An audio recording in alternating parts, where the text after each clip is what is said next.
مگر ہمارا نوجوان نماز سے آج بھی دور ہے۔ اللہ نے فرمایا لا تلہکم اموالکم ولا اولادکم عن ذکر اللہ، مال کے چکر میں تم اللہ کو بھول نہ جانا، اولاد کے چکر میں تم اللہ کو بھول نہ جانا۔ اور آج اگر کوئی اللہ کو بھول گیا، اس کی زندگی میں سب کچھ ہے، اللہ نہیں ہے، اللہ کا ذکر نہیں ہے، نماز نہیں ہے، اللہ کو یاد نہیں کرتا ہے، تو دنیا میں تو جو ہوگا ہوگا، آخرت میں کیا ہوگا؟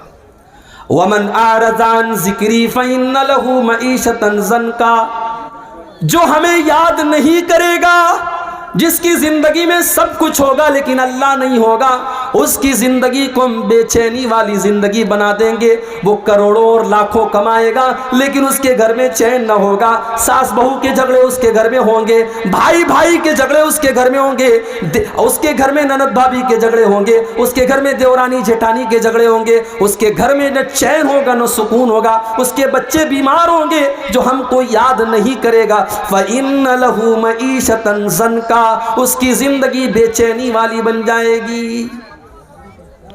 وَنَحْشُرُهُ يَوْمَ الْقِيَامَةِ أَعْمَى، اور کل قیامت کے دن ہم ایسے انسان کو اندھا بنا کر کے اٹھائیں گے۔ قَالَ رَبِّ لِمَ حَشَرْتَنِي أَعْمَى، وہ کہے گا اے اللہ میں تو دنیا میں اچھا خاصا دیکھا کرتا تھا، میں آج اندھا کیسے ہو گیا؟ اللہ فرمائے گا كَذَلِكَ أَتَتْكَ آيَاتُنَا فَنَسِيتَهَا وَكَذَلِكَ الْيَوْمَ تُنْسَى، میرے بندے تیرے سامنے قرآن کی آیتیں پڑھی گئی، تیرے سامنے نماز کی اہمیت بتائی گئی، تیرے سامنے بے حیائی کی برائی کی گئی، مگر تو بے حیائی کے کام کرتا رہا، تو نماز کو چھوڑتا رہا، تو اللہ کی یاد سے غافل رہا۔ جب تو دنیا میں اندھا بن گیا تو آج ہم نے تجھ کو اندھا بنا دیا۔ تو یہ پہلی آیت ہے کہ اپنے مال اور اولاد کے چکر میں اللہ کو مت بھولو۔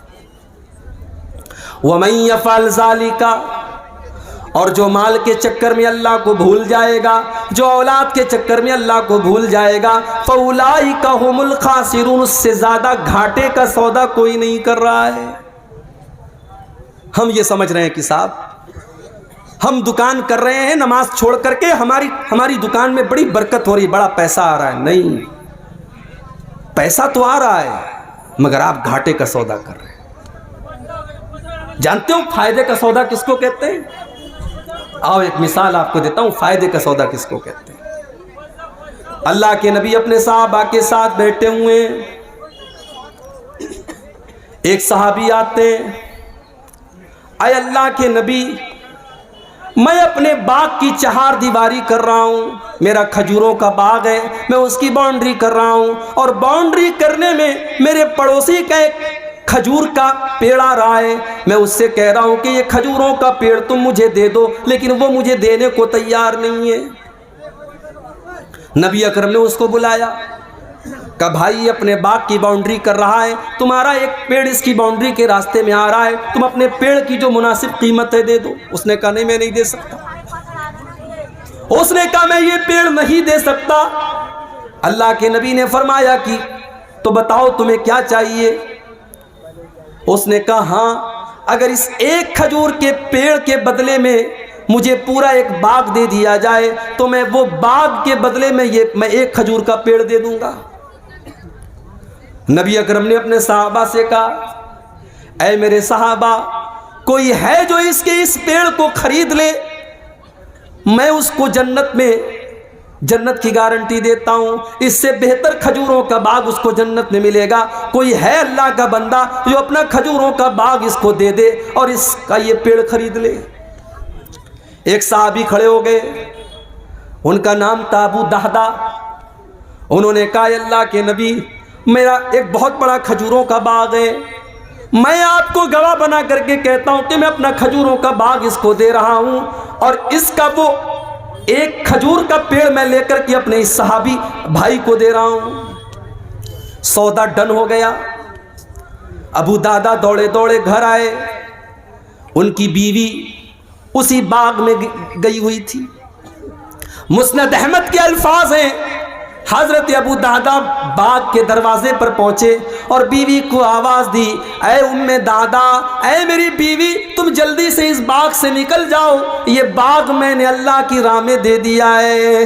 اے میری بیوی، میں نے ایک کھجور کے پیڑ کے بدلے میں اس باغ کو خرید لیا ہے، اس باغ کو بیچ دیا ہے، اور مجھے اللہ کے نبی نے اس پر جنت میں اس سے بہترین باغ کی گارنٹی دی ہے۔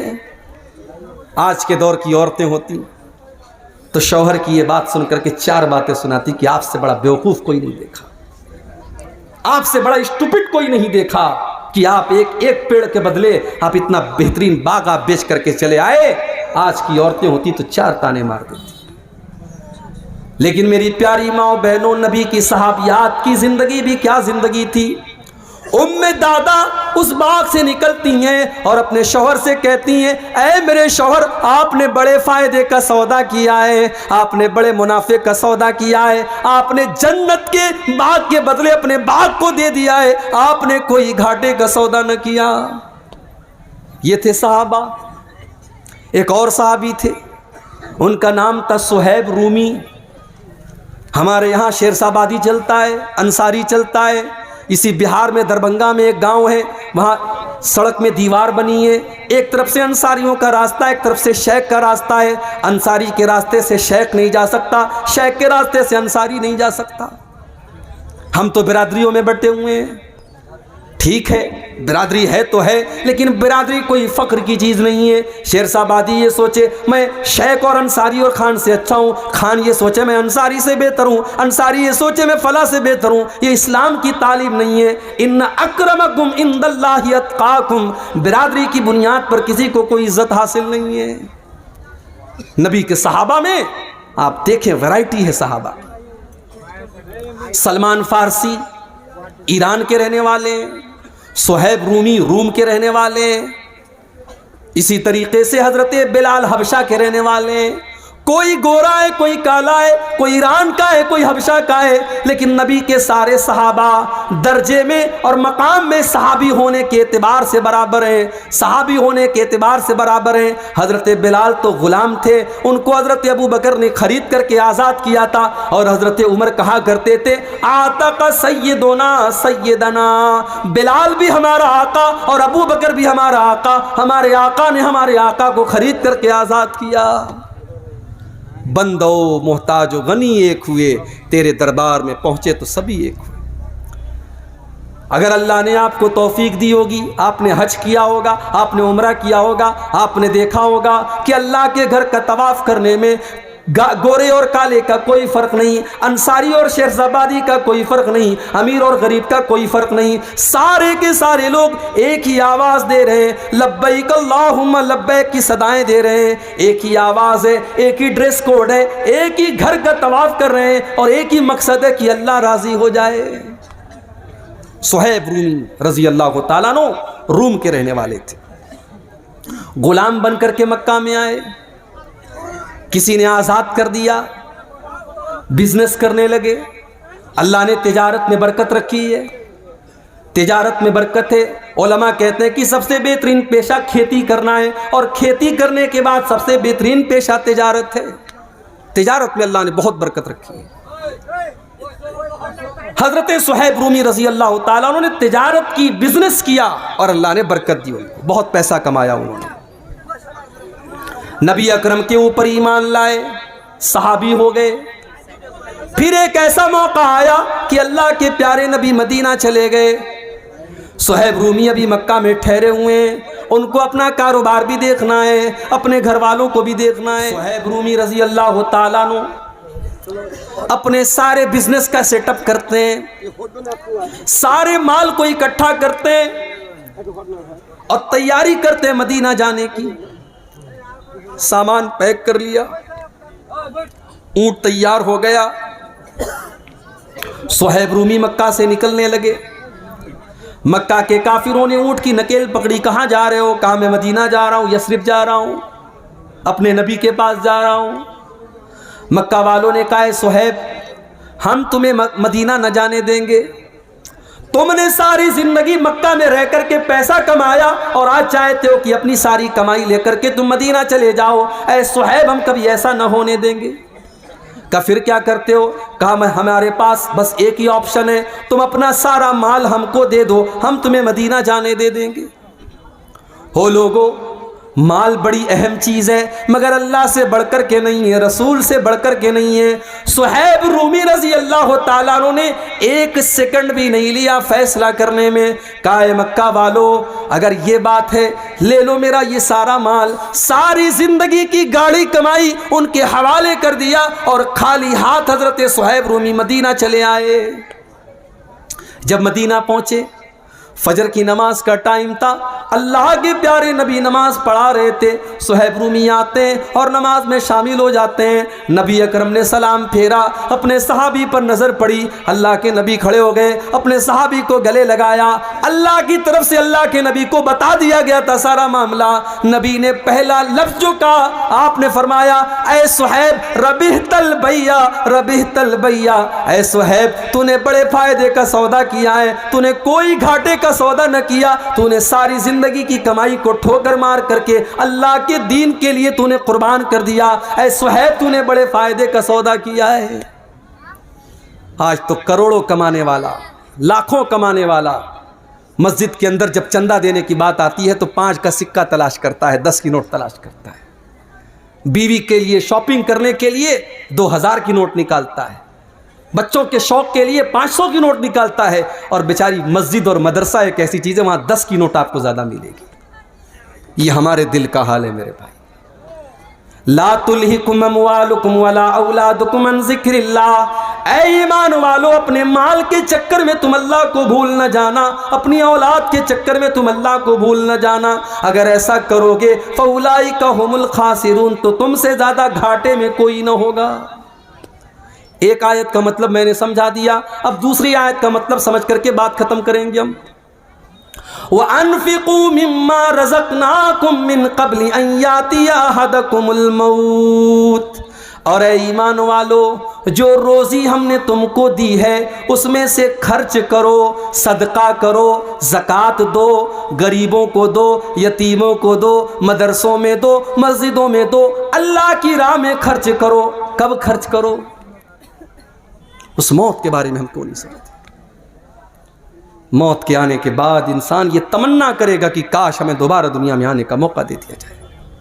اللہ نے فرمایا قرآن کے 18ویں پارے میں، حَتَّى إِذَا جَاءَ أَحَدَهُمُ الْمَوْتُ، جب موت کا ٹائم آتا ہے انسان یہ کہتا ہے قَالَ رَبِّ ارْجِعُونِ، اے اللہ تو ایک مرتبہ مجھے دنیا میں دوبارہ لوٹا دے، لَعَلِّي أَعْمَلُ صَالِحًا، اے اللہ میں دوبارہ دنیا میں جانے کا چانس مانگ رہا ہوں، اس لیے نہیں کہ بیٹی کی شادی کرنا ہے، اس لیے نہیں کہ بیوی کے نام بینک بیلنس کرنا ہے، اس لیے نہیں کہ مکان بنوانا ہے، اس لیے نہیں کہ بیٹی کے جہیز کا انتظام کرنا ہے۔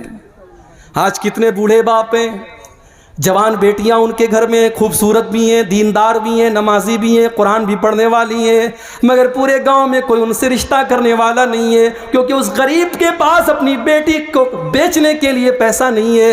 ہو لوگو، آج ہم نے ایسا ماحول بنا دیا کہ آج بیٹیوں کا سودا ہوتا ہے، جتنا کوالیفائڈ داماد ہو، سرکاری نوکری والا داماد ہے تو الگ قیمت ہے، اچھا بزنس والا داماد ہے تو الگ قیمت ہے۔ آج ہم نے دامادوں کی قیمتیں بنا کر رکھ دی، آج تم اپنی بیٹیوں کا سودا کر رہے ہیں، سودا ہو رہا ہے، اور کون کر رہا ہے؟ اہل حدیث کر رہا ہے۔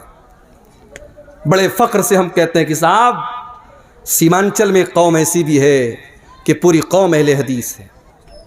کبھی ہم کہتے ہیں دوسری جگہوں پر بات نکلتی ہے کہ کٹیہار سے لے کر کے کشن گنج تک چلے جاؤ، ارریا سے فوربس گنج سے لے کر کے آپ پورنیہ کے تمام علاقوں کو دیکھو، بڑی تعداد میں ایک ایسی قوم رہتی ہے جو سب کی سب اہل حدیث ہے۔ مگر اہل حدیث کا مطلب صرف سینے پر ہاتھ باندھنا تو نہیں ہوتا ہے میرے بھائی۔ اہل حدیث کا مطلب صرف نماز میں زور سے آمین کہنا تو نہیں ہوتا ہے۔ اہل حدیث کا مطلب ہوتا ہے قرآن و حدیث پر چلنے والا، اور اللہ کی قسم جو قرآن و حدیث پر چلے گا وہ جہیز کی ڈیمانڈ تو نہیں کرے گا، وہ جہیز کا لین دین تو نہیں کرے گا جو آج ہمارے یہاں ہو رہا ہے۔ بیٹیوں کا سودا ہو رہا ہے، اور آج ہم نے ایسے حالات پیدا کر دیے کہ بیٹی پیدا ہوتی ہے تو نہ چاہ کر کے بھی باپ کی پیشانی پر بل پڑ جاتا ہے کہ یہ کیسی مصیبت میرے پاس آ گئی، اس کو پڑھانا بھی ہوگا، یہ جوان ہوگی تو زمانے کی گندی نظروں سے اس کو بچانا بھی ہوگا، جب یہ جوان ہوگی تو اس کو زمانے کی گندی نظروں سے بچانا بھی ہوگا، اس کو بے پردگی سے بھی بچانا ہوگا، اس کو بے حیائی سے بھی بچانا ہوگا، اس کے دوپٹے کا بھی خیال کرنا پڑے گا، اس کے کپڑے کا بھی خیال کرنا پڑے گا۔ اور جب بڑی مشکل سے یہ جوان ہو جائے گی تو پھر اس کے لیے جہیز کا انتظام کرنا پڑے گا۔ انسان کے دل میں یہ خیال آ ہی جاتا ہے کہ اللہ یہ کون سی مصیبت ہمارے گھر میں آ گئی، اس سے تو بہتر تھا کہ مجھے بیٹا ہو جاتا۔ ہم نے یہ حالات بنا دیے، ہم نے یہ حالات بنا دیے، ورنہ بیٹیاں تو رحمت ہوتی ہیں، بیٹیاں تو اپنے ماں باپ کے لیے جنت کی خوشخبری لے کر کے آتی ہیں۔ اللہ کے نبی فرماتے ہیں من ابتلی من هذه البنات شيئا كن له سترا من النار، جس کو اللہ تعالیٰ بیٹی دے دے اور بیٹی کے امتحان میں وہ کھرا اتر جائے، وہ بیٹیاں اپنے ماں باپ کو جہنم کی آگ سے بچائیں گی۔ ایک حدیث میں اللہ کے نبی نے فرمایا من آل جاریتین حتی تبلغا، جس کو اللہ نے 2 بیٹیاں دے دیں اور دونوں بیٹیوں کی اس نے اچھی پرورش کر لی، دونوں بیٹیاں جوان ہو گئیں۔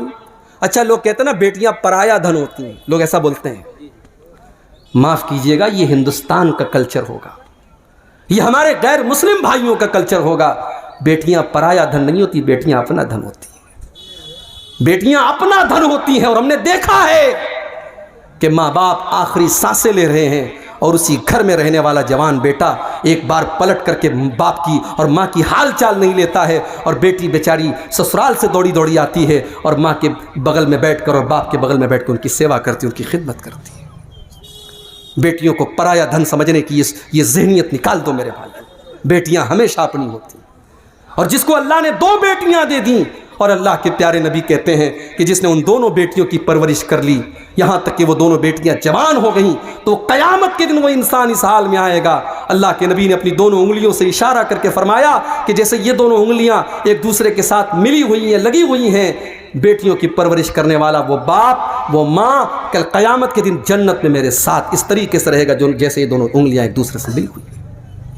مگر ہم نے جہیز کی اس رسم کی وجہ سے ہم نے آج بیٹیوں کو بوجھ بنا دیا، اور افسوس کی بات تو یہ ہے کہ مولوی حضرات کے ہاں بھی جہیز لیا جا رہا ہے، مولوی بھی اپنے بیٹے کی شادی پر جہیز لے رہا ہے اور مولوی بھی اپنی بیٹی کی شادی پر جہیز دے رہا ہے۔ جہیز دینا مجبوری ہو سکتی ہے، لینا مجبوری نہیں ہو سکتی ہے۔ اگر آپ لے رہے ہیں اس کا مطلب کہ آپ اس چیز کو جائز سمجھ رہے ہیں میرے بھائی، آپ اپنی غیرت کا اور اپنی عزت کا جنازہ خود نکال رہے ہیں۔ شادی کے پہلے دن جس بیڈ کے اوپر آپ سوتے ہیں وہ بیڈ آپ کو سسرال سے مل رہا ہے، جو شیروانی پہن کر کے آپ نکاح پڑھ رہے ہیں وہ شیروانی بھی سسرال کے پیسے سے مل رہی ہے، جو خوبصورت ٹائٹن کی گھڑی آپ نے 3-4 ہزار کی لگائی ہے وہ بھی آپ کو سسرال سے ملی ہے۔ تو آپ کس ٹائپ کے مرد ہیں؟ آپ کے ہاتھوں میں تو 2-4 چوڑیاں پہنا دی جانی چاہیے، آپ کو تو خاتون کا لقب مل جانا چاہیے۔ سوچئے میرے بھائی، اس جہیز نے ہمارے نوجوانوں کو کاہل بنا دیا۔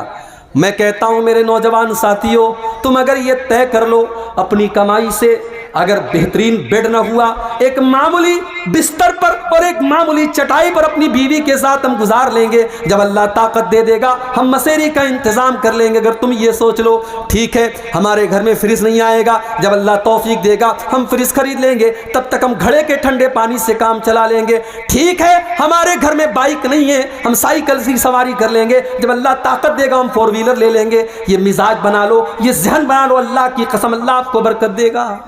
لیکن یہ جہیز کی رسم تقریریں کرنے سے ختم نہیں ہوگی، عمل کرنے سے ختم ہوگی۔ جب آپ یہ سوچ لیں گے کہ ہاں اس رسم نے آج سماج کی بیٹیوں کی شادی کو مشکل بنا دیا ہے۔ بیٹی جوان ہوتی ہے 20 سال کی عمر میں، بیٹا جوان ہوتا ہے 20 سال کی عمر میں، اور اس جہیز کی رسم کی وجہ سے اور شادی بیاہ کی ان رسموں کی وجہ سے آج بیٹیاں 30 سال کو کراس کر رہی ہیں، بیٹوں کی عمر 25-30 سال کے پار ہو رہی ہے۔ اتنی عمر ہونے کے بعد ان کی شادی ہو رہی ہے۔ میرے بھائیوں، اتنی عمر تک اگر ان سے کوئی گناہ ہو جائے تو اس کا ذمہ دار کون ہوگا؟ اور آج تو حالات آپ دیکھ رہے ہیں۔ ابوالکلام صاحب شاید بیان کریں گے، انہوں نے مجھ سے کہا تھا آفتاب اور شردھا کا معاملہ آپ کے سامنے ہے۔ کوئی پہلا کیس تو نہیں ہے اس دیش کا، اس کے پہلے بھی ایسے کیس آئے کہ ظالم شوہر نے بیوی کے ٹکڑے ٹکڑے کر دیے، ظالم بیوی نے اپنے شوہر کے ساتھ بے وفائی کر کے گلا ریت دیا، اس کے بدن کے ٹکڑے کر دیے۔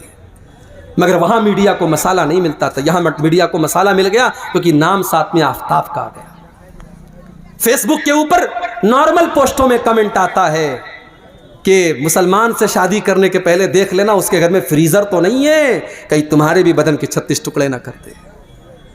میرے پیارے ساتھیو، سب کی جڑ یہ ہے کہ آج ہم نے اسلام کو بالائے طاق رکھ دیا، ورنہ یہ اسلام کی تو تعلیم ہی نہیں ہے کہ لڑکا اور لڑکی بغیر نکاح کے ساتھ میں رہیں۔ بھارت کا قانون اجازت دیتا ہے کہ لڑکا لڑکی بغیر نکاح کے ساتھ میں رہ سکتے ہیں، اس کو لیو ان ریلیشن شپ کہا جاتا ہے، مگر اسلام کی نظر میں یہ زنا ہے، اسلام کی نظر میں یہ بدکاری ہے، اسلام اس کی اجازت نہیں دیتا۔ ارے اسلام تو اس بات کی بھی اجازت نہیں دیتا کہ نکاح کے ٹائم آپ کے دل میں یہ مقصد ہو کہ میرا مقصد صرف اپنی سیکسول ڈیزائرز کو پورا کرنا ہے، اپنی جسمانی خواہشات کو پورا کرنا ہے۔ اگر صرف خواہش کو پورا کرنے کے لیے آپ نکاح کر رہے ہیں تو معاف کیجئے، نکاح کا یہ مقصد نہیں ہے۔ اللہ نے قرآن میں فرمایا محسنین غیر مسافحین، نکاح کا مقصد گھر بسانا ہے۔ آپ گھر بسانے کے لیے نکاح کر رہے ہیں، اس لڑکی کو آپ گھر میں لا رہے ہیں تاکہ ایک نیا پریوار بسائیں، ایک نیا گھر بنائیں۔ تو جہیز کی اس رسم کی وجہ سے بھی آج سماج میں بڑی برائیاں ہو رہی ہیں۔ اللہ نے فرمایا کہ اس کے پہلے کی موت آ جائے، اس کے پہلے کی موت آ جائے تم اللہ کے راستے میں خرچ کرو۔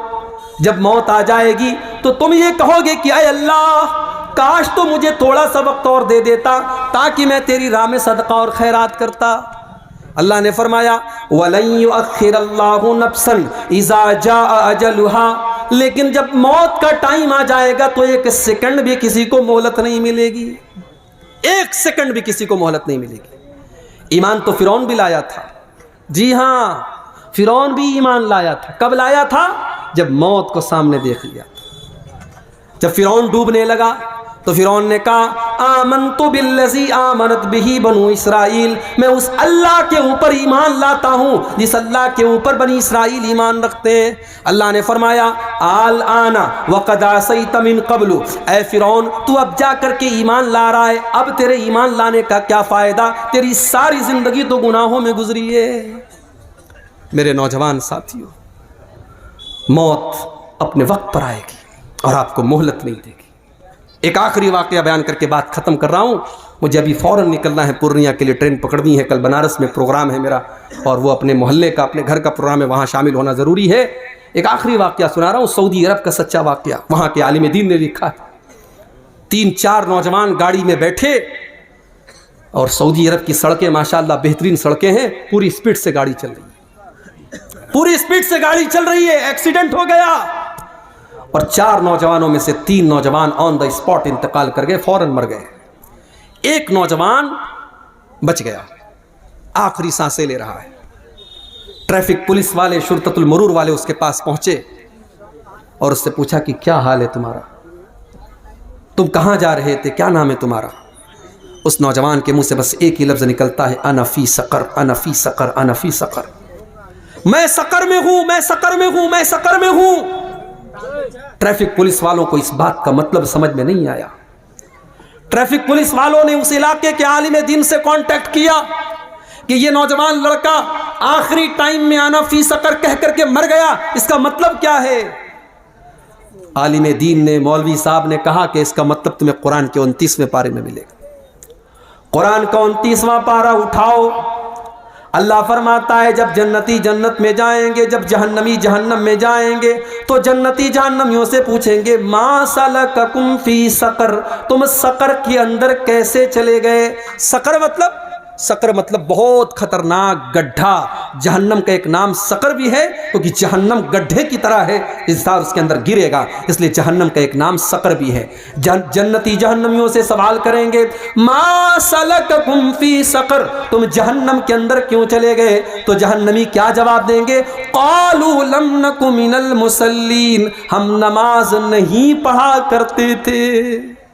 عالم دین نے کہا یہ نوجوان نماز نہیں پڑھتا تھا اور مرنے کے ٹائم اللہ تعالیٰ نے ایسا منظر اس کو دکھایا کہ اس نے محسوس کیا کہ وہ جہنم کی آگ میں جل رہا ہے، اس لیے وہ یہ کہہ کر کے دنیا سے گیا کہ انا فی سقر، انا فی سقر، میں سقر میں ہوں، میں سقر میں ہوں۔ میرے عزیزوں، میرے نوجوان ساتھیوں، بڑے درد کے ساتھ آپ سے گزارش کرتا ہوں کہ اپنی جوانی کا مس یوز کرنا بند کر دو۔ یہ موبائل کا غلط استعمال کرنا بند کر دو. 2 چیزوں کی گارنٹی لے لو, 2 چیزوں کی گارنٹی لے لو. اپنے نوجوان بھائیوں سے بھی کہتا ہوں, اپنی ماں بہنوں سے بھی کہتا ہوں, اللہ کے نبی نے فرمایا 2 چیزوں کی مجھے گارنٹی دے دو, میں تمہیں جنت کی گارنٹی دیتا ہوں. ازمن لکم الجنہ, 2 چیزوں کی گارنٹی دے دو, میں جنت کی گارنٹی دیتا ہوں. ایک زبان کی گارنٹی دے دو, زبان کی گارنٹی دے دو کہ زبان کا غلط استعمال نہیں کریں گے, جھوٹ نہیں بولیں گے, غیبت نہیں کریں گے, چغلی نہیں کریں گے, گندی باتیں منہ سے نہیں نکالیں گے. اور دوسرے شرمگاہ کی گارنٹی لے لو کہ زنا اور بدکاری کے قریب نہیں جائیں گے. زنا کرنا یہ تو آخری گناہ ہے, زنا کے قریب لے جانے والی چیزیں. آپ کسی غیر محرم لڑکی سے بات کر رہے ہیں, آپ کو جتنا بھی کانفیڈنس ہو اپنے اوپر کہ ارے میں اس حد تک نہیں جاؤں گا, لیکن آپ نے زنا کے راستے پر اگر قدم رکھا ہے تو اس بات کا خطرہ بہرحال موجود ہے کہ کل آپ اس دلدل میں پھنس جائیں گے. تو ان 2 چیزوں کی اگر ہم کو گارنٹی دے دے میرے بھائیوں, تو اللہ کے نبی کہہ رہے کہ میں تمہیں جنت کی گارنٹی دیتا ہوں. یہ چند باتیں تھیں ان دونوں آیتوں کے متعلق جو سورہ منافقون کی آخری 2 آیتیں ہیں. اللہ سے دعا ہے رب العالمین ہم سب کو اپنے اعمال کی اصلاح کرنے کی توفیق عطا فرمائے. رب العالمین ہمارے نوجوانوں کی, ہمارے ماؤں بہنوں کی خاص طور سے اصلاح فرمائے.